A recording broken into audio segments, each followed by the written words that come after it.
आप देख रहे हैं गुलिस्तान न्यूज। अभी तक का उर्दू खबरनामा लेकर मैं आपका मेजबान गौहर कुछी आपकी खिदमत में हाजिर। तफसीलात से पहले अभी तक की सुर्खियों पर एक नजर।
वज़ीर-ए-आज़म नरेंद्र मोदी ने आज जल जीवन मिशन ऐप और कौमी जल जीवन फंड लॉन्च किए हैं और ग्राम पंचायतों और जल समितियों, गांव पानी और सफाई कमेटियों के साथ बातचीत की है।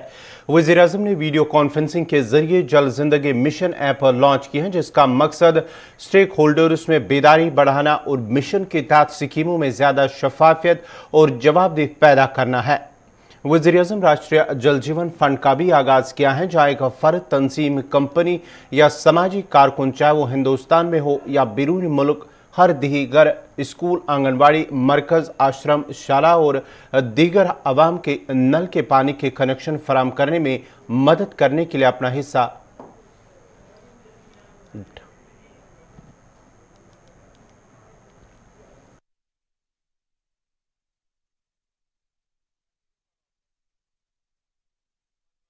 सौ 52वें यौम पैदाइश के मौके पर आज मुल्क भर में तकारीब का एहतमाम किया गया है और इस सिलसिले में राजघाट दिल्ली में मुख्तलिफ सियासी लीडरान ने खराज अकीदत भी पेश किया है।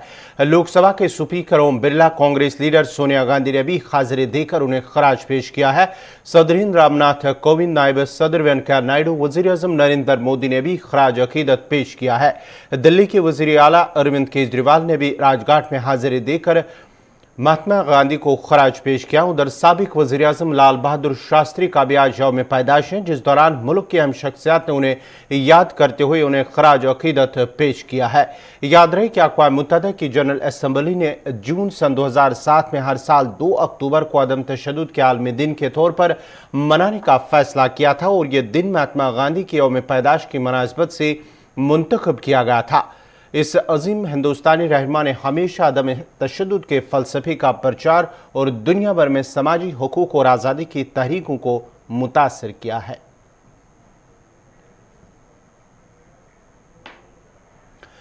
दुनिया के सबसे बड़े परचम का आज लेह में इफ्तिताह किया गया है। इस मौके पर एक तकरीब मुनक्कद हुई है, जिसमें फौजी सरबरा MM नरवानी, लद्दाख के LG RK माथुर और दीगर सिविल और फौज के आला अफसरान भी मौजूद थे। लद्दाख के LG RK माथुर ने कौमी परचम का इफ्तिताह किया। कौमी परचम जो कि 225 फुट लंबा और 150 फुट चौड़ा है, जबकि 1000 किलोग्राम इसका वजन है। तिरंगे के एजाज में फ्लाई पोस्ट का भी आगाज किया गया है। वर्दीधारियों से अनुरोध है कि वे तिरंगे के सम्मान में सैल्यूट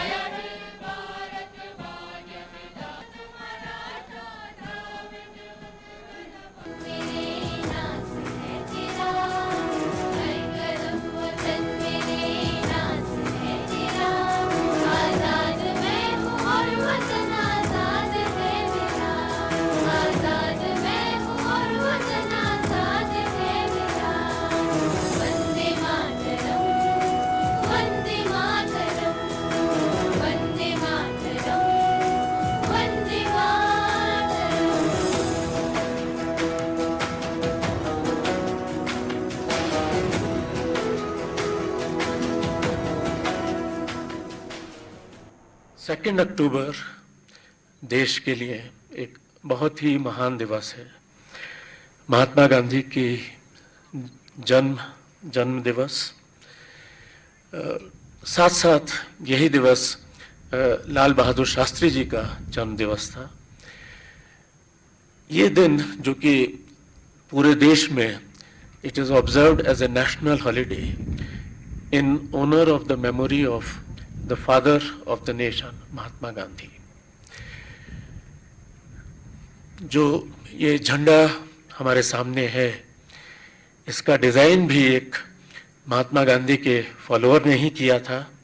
पिंगाली वेंकैया, पिंगाली जी, yes.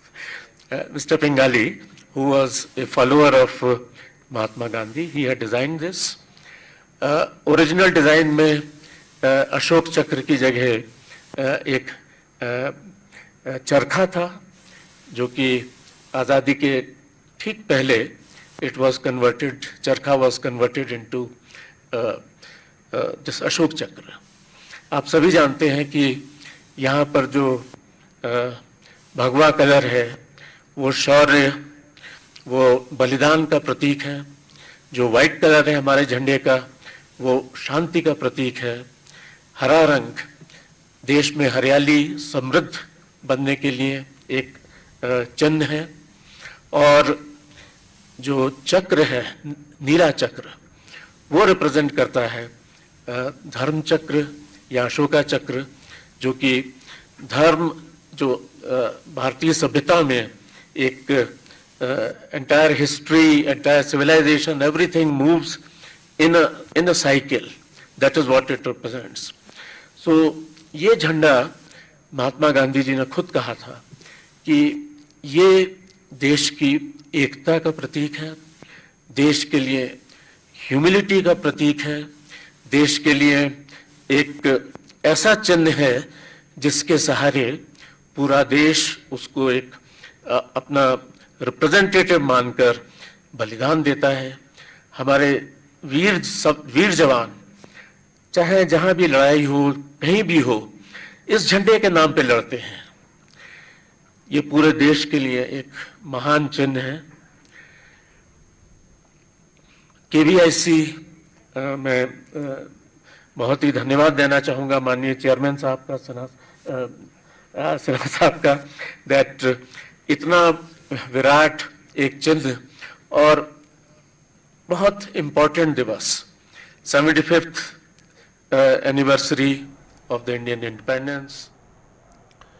पब्लिक आउटरीच प्रोग्राम के तहत मरकजी वज़रा के जम्मू कश्मीर दौरे के दौरान वज़ीर ममलिकत फगन सिंह ने सरहदी जिला कुपवारा के दौरे के दौरान गुलिस्तान न्यूज़ के नुमाइंदे साहिल शमीम से खुसूसी बात करते हुए क्या कुछ कहा, देखते हैं। देखिए, ये डिपार्टमेंट हमारे पास है। कल गिरिराज जी आने वाले हैं और मैं स्वयं देख रहा हूँ।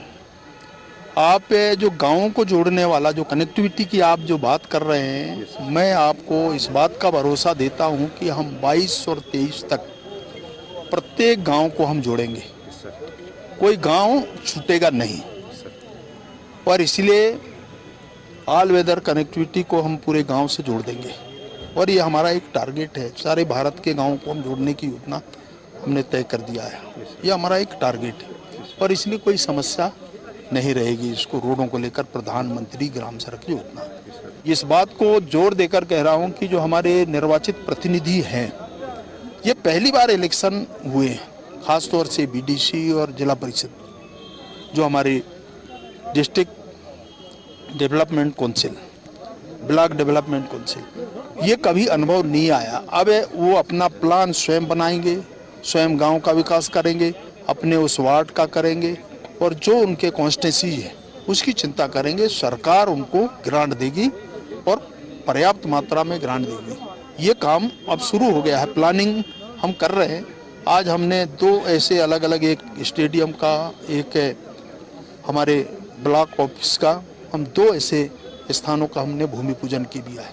ये अपने आप में इस बात का एक पहचान है और मैं कहना चाहता हूँ कि निर्वाचित जनप्रतिनिधियों की जो अपेक्षा है वो हम पूरा करेंगे। यहाँ पर कई सालों से लोग जो हैं तरस रहे हैं PMY केस के हवाले से।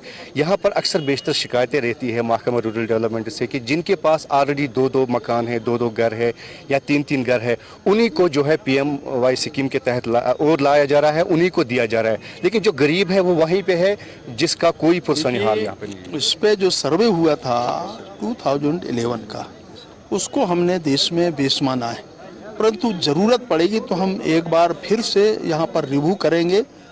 ये मैं कह सकता हूँ कि रिव्यू करने के बाद अगर हमको ऐसा लगता है कि ये गरीब व्यक्ति है, इसके पास मकान नहीं है, तो ये आप मान करके चलिए कि इसको भी हमारा ये 22-23 तक पूरे जितने लोग उस क्राइटेरिया में आ रहे हैं, एक तो पहली प्राथमिकता हमारी वो है, अगर रिव्यू करके उनको बढ़ाना है तो उनको भी बढ़ाएंगे, और जितने ऐसे जो लोग हैं घर हम सबको देंगे, ये हमारा संकल्प है।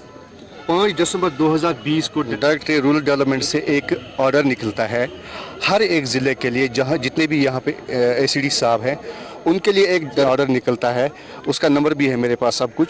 5 दिसंबर 2020 को इसमें जो है एक प्रमोशन लिस्ट होता है कि बीडीओ का, जो ब्लॉक डेवलपमेंट ऑफिसर है सर, उसमें से 26 बीडीओ थे उस लिस्ट में, लेकिन 18 जो है वो बिल्कुल क्लास 4 से डायरेक्ट बीडीओ बन गए। हालांकि उनको पहले एलडब्ल्यू बनना था या पंचायत ऑफिसर बनना था या इंस्पेक्टर बनना था, उसके बाद जो है बीडीओ बन सकते हैं, लेकिन उसका अभी तक जवाब नहीं आया है। देखिए कई बार देखिए भर्ती एक तो डायरेक्ट होती है, तो हो सकता है डायरेक्ट भर्ती में आए हों, नो सर, एक प्रमोशन में आते हैं, तो प्रमोशन का एक क्राइटेरिया है और उस आधार पर आगे के जो प्रमोशन है, जो पद है, उसको भरे जाते हैं। मुझे लगता है ये आपने नोटिस में लाया है, जरूर इसके बारे में देखूंगा, परंतु जो प्रमोशन पॉलिसी है उस प्रमोशन पॉलिसी के आधार पर इनकी नियुक्तियां होती हैं, आगे प्रमोशन की व्यवस्था होती है, और ये इस प्रकार का चलता है। वो एम्प्लॉय वहाँ पर लगे हुए हैं कंट्रैक्चुअल बेस पे, या उनको उस टाइम जो है बाकायदा उनको कहा गया कि आपको 5 साल के बाद परमिट किया जाएगा, लेकिन वो उनको 8,000 रुपये सैलरी है। जो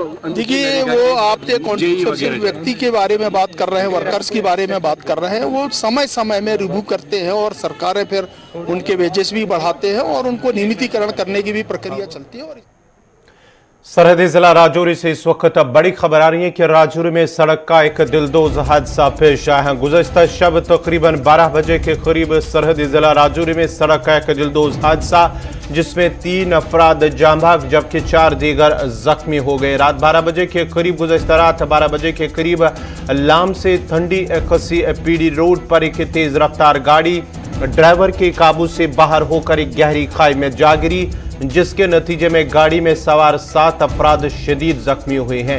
जख्मियों को अगरचे अस्पताल ले जाया गया, ताहम जख्मियों में से 3 जख्मों की ताब न लाते हुए दम तोड़ बैठे, जबकि 4 जख्मी अभी भी जेर इलाज है। जांबाक अफराद की शिनाख्त उवैस अहमद, अफ्तार मोहम्मद मुमताज़ के बतौर हुई हैं, जबकि जख्मियों की शिनाख्त मोहम्मद सज्जाद, सादिक अहमद, जहीर अहमद और आफ्ताब अहमद के बतौर हुई है। गुज़श्ता रात तकरीबन 11:30 और 12 बजे के करीब हादसा पेश आया है। ड्राइवर के काबू से गाड़ी एक गहरी खाई में जा गिरी, जिसके नतीजे में ये हादसा पेश आया और जांबाक अफराद में से 2 बाई भी इसमें शामिल है। जिन 3 लोगों की मौत हुई है उनमें से 2 बाई भी है और 4 मजीद इस हादसे में जख्मी हुए हैं। गुज़श्ता रात सरहदी जिला राजौरी के अंदर ये हादसा पेश आया है। चारियार कॉलोनी पिंजौरा कुंजर के लोगों ने महकमे पीडीडी के खिलाफ शिकायत करते हुए कहा कि कॉलोनी में बिजली के तरसीली निज़ाम की खस्ता हाली रिहाइश पजीर लोगों के लिए दर्द-सर बना हुआ है, जबकि तरसीली लाइनें दरख्तों और मकानों और आर्जी खंभों से लटकी हुई है, जिसकी वजह से कभी भी एक बड़ा हादसा पेश आ सकता है। मकामी लोगों ने महकमे पीडीडी के मुलाजमीन पर लापरवाही का इल्ज़ाम आयद करते हुए कहा कि मुलाजमीन को बार बार आगाह करने के बावजूद भी इलाके में बिजली के तरसीली निज़ाम को दुरुस्त नहीं किया गया। उन्होंने अब आला हुकाम से अपील की है। उधर मुतलका महकमे के हुकाम ने यकीन दहानी करते हुए कहा कि एक स्कीम के तहत कॉलोनी में बिजली निज़ाम को सही किया जाएगा ताकि आवाम को मौसमी सरमा से कबल ही राहत मिल सके। हमारी प्रॉब्लम है सारी है कि हमारे पास जो कि पावर का सिस्टम है वो ठीक नहीं है। वहाँ पे हमारी जो लाइनें है वो दरख्तों पे लगाई है और वहाँ पे बहुत प्रॉब्लम है सर। हमारा एग्रीमेंट तकरीबन 10-12 साल से है, हम मंथली देते हैं रेंट अपना बिजली फीस का, लेकिन आज आए थे हम यहाँ पे सर के पास, इन लोगों ने कहा कि अब बारामूला जाओ। बारामूला भी गए थे 2-3 बार, लेकिन कोई तवज्जो नहीं दे रहा है इस पे। हमारे है कि हमारी तरफ आप देखो, वहाँ पे वो पावर की प्रॉब्लम है, वो बहाल करो। मदीन वानी 4 यार कॉलोनी पिंजौरा अस गो 1 वरी पकान 2 वरी गई पकान वह योर आमद ये बिजली दफ्तरस पे आया योर स्टैंडस नश ये द्राय ना उम्मीद किंग तार अनम मोल सो थोमस किकर पोलन पे लगित सो चलान अग्रीमेंट सारे लग भग 20 घर पेठी मेहरबानी कर कह मेहरबानी अगर करो अगर करो मेहरबानी खुदा सिंद खतर मे गई 70 वरी अग्रीमेंटस मैं बारा अगर मैं जो 4 यार कॉलोनी का मसला है वो पिंजरा वो मेरे पास आए थे। उन्होंने हमने उनको एस्टिमेट दिया था तो वो सबमिट भी किया था SC ऑफिस को। वो कुछ 4 लाख के करीब है। उनकी डिमांड मैंने आज सुनी है कि उनका एक्चुअली LT का मसला है। वो एस्टिमेट में वो आया था ST का मसला, तो वो मैंने पता करवाया जे हिसाब से या ए हिसाब से, तो वो उनका LT का मसला है। उनका LT का मसला हम पर्सनली टेकअप करेंगे। विद इन 1 मंथ हम उनका मसला हल करेंगे, क्योंकि विंटर से पहले उनका मसला हम हल करेंगे। हमारे पास एक स्कीम है HT-LT network, improvement of HT-LT network, वो कैपेक्स में आई है। हम देखेंगे एक्चुअल उसमें क्या लगता है, हम एस्टिमेट बनाएंगे, टेंडर निकाल के उसमें 1 महीना, ज़्यादा से ज़्यादा 1 महीना में। Government primary school Shahbad Tral में जगह की कमी की शिकायत करते हुए असातिज़ा और तलबा का कहना है कि स्कूल में जगह की कमी की वजह से अमले और तलबा को मुश्किलात दरपेश हैं। तलबा का कहना है कि 8 क्लासों पर मुश्तमिल इस स्कूल में सिर्फ 4 कमरे हैं, जिसकी वजह से उन्हें दिन भर खुले आसमान के नीचे तालीम हासिल करनी पड़ रही है। और अगरचे कई बार आला हुकाम की नोटिस में भी लाया गया है कि इमारत की तामीर के हवाले से भी उन्हें कहा गया, ताहम आज तक ज़ेर तालीम तालिब इल्मों के मुश्किलात को नज़रअंदाज किया गया। उन्होंने अब LG इंतज़ामिया से मुतालबा किया कि स्कूल के लिए एक और इमारत तामीर की जाए। स्कूल का नाम है गवर्नमेंट प्राइमरी स्कूल शाहबाद। मेरा नाम सहरा क्लास है, मैं क्लास 4th में पढ़ती हूँ। हमारी स्कूल की ये प्रॉब्लम है, हमें 4 ही कमरे, हम 70 बच्चे हैं, क्लासेस 8 है। जब रेनफॉल होता है हमें ये परेशानी होती है, हमें बाहर पढ़ना पड़ता है। जब यही परेशानी है, हमें क्लास में बैठने के लिए जगह नहीं होती है। हमें गवर्नमेंट से ये भी अपील है कि हमें 2-4 कमरे और बनाए और लोगों को बोले यहाँ गंदगी ना डाले, इससे बच्चे बीमार पड़ जाएंगे। मेरा नाम मीर गुलजार अहमद है। मैं यहाँ पे एज हेड टीचर काम करता हूँ। तो अप्रैल में मैंने यहाँ से ज्वाइन किया है। यहाँ पे जो बच्चों का रोल है वो 70 है। ये प्राइमरी स्कूल शाहबाद है, जोन अवंतीपुरा में है। तो यहाँ पे ये क्लबड स्कूल है, शाहबाद पाइन और शाहबाद बाला। बैठने के लिए अकोमोडेशन के हवाले से जब बात करते हैं तो यहाँ पे सिर्फ 4 ही कमरे हैं, इंक्लूडिंग ऑफिस। तो 8 क्लासेस है, बैठने के लिए जगह नहीं है बच्चों के लिए। तो हम चाहते हैं कि यहाँ पे और 2-4 कमरे तामीर होने चाहिए ताकि बच्चों की पढ़ाई अच्छी तरह से हो जाए। तो दूसरी प्रॉब्लम जो यहाँ पे है वो यहाँ के आस पड़ोस के लोगों ने यहाँ पे बहुत सारी गंदगी डाली है। चूँकि कोविड पैंडेमिक चल रहा है तो इस हवाले से हम चाहते हैं कि इस गंदगी को उठाया जाए। यहाँ पे गोबर है, यहाँ पे पॉलीथीन वगैरह बहुत सारी चीज़ें यहाँ पे घर वालों ने डाले हैं। आपके माध्यम से हम गुजारिश करते हैं घर वालों से भी और गवर्नमेंट से भी, खासकर LG साहब से भी, कि यहाँ पे अकोमोडेशन का मसला हल होना चाहिए और यहाँ पे जो साफ सुथराई का माहौल होना चाहिए। सब डिवीजन टंगमर्ग के खुमिंदरपुरा के लोगों ने महकमा एग्रीकल्चर के खिलाफ शिकायत करते हुए कहा कि मुतल्लिका महकमे की जानिब से ज़मींदारों को तकसीम किया गया SR-4 बीज गैर मायरी साबित हुआ है। मकामी लोगों का कहना है कि धान की फसल तैयार होने का नाम नहीं ले रहा है, जिसकी वजह से ज़मींदार फिक्र और तशवीश में मुब्तला हो गए हैं।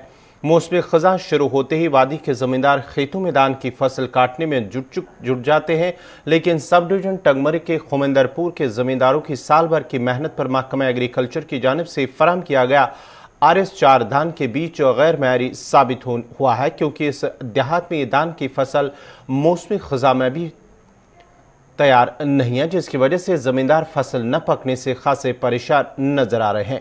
उधर महकमे एग्रीकल्चर के ऑफिसर का कहना है कि ज़मींदारों को तकसीम किया गया SR-4 बीज गैर मायरी नहीं है, बल्कि पहाड़ों पर चंद रोज़ पहले हुई बर्फबारी से धान की फसल को तैयार होने में मजीद चंद रोज़ लग सकते हैं। गवर्नमेंटन SR-4 नो ब्योल अमर भाई पन्न ब्योल वान चीनी बार के 51 वान तथ बो ना पे सब ठीक फसल मगर चूंकि अमो दोप यह नो ब्योल ओनमुत SR-4 अत ने पैदावार ज्यादा बे ग ब्रोह तैयार आज लोग सितंबर तक गो एंड ठीक वन फसल तैयार यम बाकी बेल मतलब बाकी फसल सह आव लोन तम वन अम ब्रोह कर मे शिकायत मे कर पेपरस मे गया पर्सनली और तो अमो वया मे इतकन टीम अमो सो टीम जोर तम टीम सिर्फ इत वन तम योर दिवान नजर तम तुम प्रो सितंबर लोग खत्म गए अक्टूबर गए खत्म तुम प्रो दान तिथे न गि फर्क क्या पन टाइम दानस बर गु सह गो वदन रूद या न्यू रूद सह पबित वो कहें गुजारिश यह गवर्नमेंट गवर्नमेंट इंतजामिया कि अमुक एग्रीकल्चर मुआवजा दिन चूंकि अगर 70% नुकसान मतलब सह बन नुकसान भरपाई गई एग्रीकल्चर वाले SR4 दितुम ब्योल यह गो बिल्कुल खत्म ये यमो अत नी पैदावार ज्यादा मगर अत द्राव ना कहें ववान चीनी बार के 51 फार्मी ववान तस नी पैदावार ज्यादा असल पे हिसाब चलान एग्रीकल्चर वाले SR4 दित यमो अत नी पैदावार ज्यादा अत द्राव ना कहें यह डेड यह गो खत्म सोन डिमांड ये LG गवर्नमेंट कि करो सा इंसाफ जो यहाँ फार्मर्स हमारे पास आए ये क्या कहते हैं इसको खमंदरपुरा से और बटपोरा और खईपोरा से वहाँ मैंने वहाँ टीम भेज दी, मैं खुद गया वहाँ। तो वहाँ हमने ये देखा कि थोड़े से क्या कहते हैं इसको थोड़ा सा है लेट थोड़ा सा है, जितना जल्दी होना चाहिए था ये उतना जल्दी हुआ नहीं है। लेकिन उसमें उतना हमने ये देखा कि कुछ परसेंटेज उसमें थोड़ी सी है फर्क है, लेकिन ऐसा भी नहीं है कि वो पकाई नहीं है, राइपनिंग हुई है, ग्रेन भर गया है। अलबत्ता अभी पूरा ग्रेन भरा नहीं है, उसमें थोड़ा सा टाइम और लग जाएगा।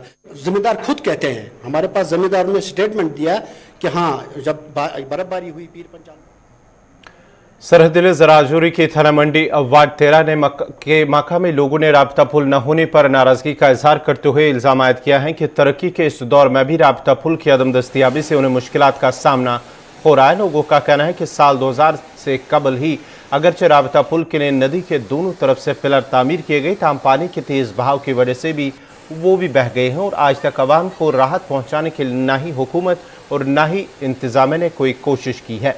उन्होंने अब जिला इंतजामिया और महकमे R&B से अपील की है कि आवाम की राहत के लिए पुल को तामीर किया जाए ताकि लोगों की मुश्किलात दूर हो सके। कोई 2000 से पहले 1997-98 में यहाँ पे काम शुरू हुआ था। इसके दोनों जो पावे थे वो यहाँ पे पिलर जो थे वो खड़े किए गए, लेकिन उसके बाद इसके ऊपर ना ही कोई लेंटर ना ही इसके ऊपर कुछ डाला गया, खाली शटरिंग रखी जो कि पानी के बहाव से बह गई। और उसके बाद हमने पॉलिटिकली भी जितनी अप्रोच करनी थी, यहाँ पर शबीर खान रहे, उसके पहले असलम खान साहब, बाद में कमर चौधरी, इन तीनों जो हमारे ये रिप्रेजेंटेटिव रहे इस कॉन्स्टिट्यूंसी से, तीनों के आगे हमारा ये मेमोरेंडम जाता रहा। उसके बाद जितने भी यहाँ पे हमारे वर्दी डिस्ट्रिक्ट जो डेवलपमेंट कमिश्नर आए, उनके सामने भी हमने ये अपनी मांग जो रखी कि जनाब यहाँ से बुज़ुर्ग लोग चलते हैं, बच्चे चलते हैं। ये बेसिकली वार्ड नंबर 13 थाना मंडी है और इसके पीछे लगभग यहाँ से पीछे 2 किलोमीटर यहाँ हमारी जो ये चलती है म्यूनसिपलिटी लिमिट है। उसके बाद जाके 3 पंचायतें जो हैं यहाँ से इस इलाके के साथ जो टच हैं और वह यही लोग जो हैं यहाँ से आते जाते हैं। लेकिन इतनी मुसीबत का सामना करना पड़ता है, ख़ासकर जब यहाँ पे बरसात का मौसम होता है और जब यहाँ पे सर्दियों का मौसम होता है। यहाँ से गुजरना बहुत ही जो है मुश्किल होता है बच्चों के लिए। सर, अगर जब बच्चों की बात कर रहे हैं, अगर बरसात के दिनों में जब पानी का बहाव बढ़ जाता है, तब आप लोग किस तरह यहाँ से आर पार अगर कोई ज़रूरत हो तो क्या करते हो उसके लिए? सर, एक दूसरा रास्ता है जो कि हमें दूर पड़ता है, वहाँ है पुल लेकिन वो बहुत दूर पड़ता है, बच्चों को स्कूल के टाइम के लिए बहुत दूर हो जाता है और बुज़ुर्ग वहाँ पे चढ़ाई वहाँ पे ज़्यादा हमें आ जाती है, वहाँ पे ज़्यादा चढ़ना पड़ता है। ये रास्ता एक दरमियानी रास्ता अगर आप देखेंगे तो थोड़ा सा प्लेन रास्ता है जो कि पूरी इलाके को जो बीचों बीच में से निकलता हुआ और पंचायतों को भी और इस टाउन को भी जो लिमिट को है वो टच। इसी के साथ ही अभी तक का उर्दू खबरनामा इख्ताम पजीर हुआ। चाहता है अपने मेज़बान गौहर कुछी को इजाज़त दीजिए। अल्लाह हाफिज़।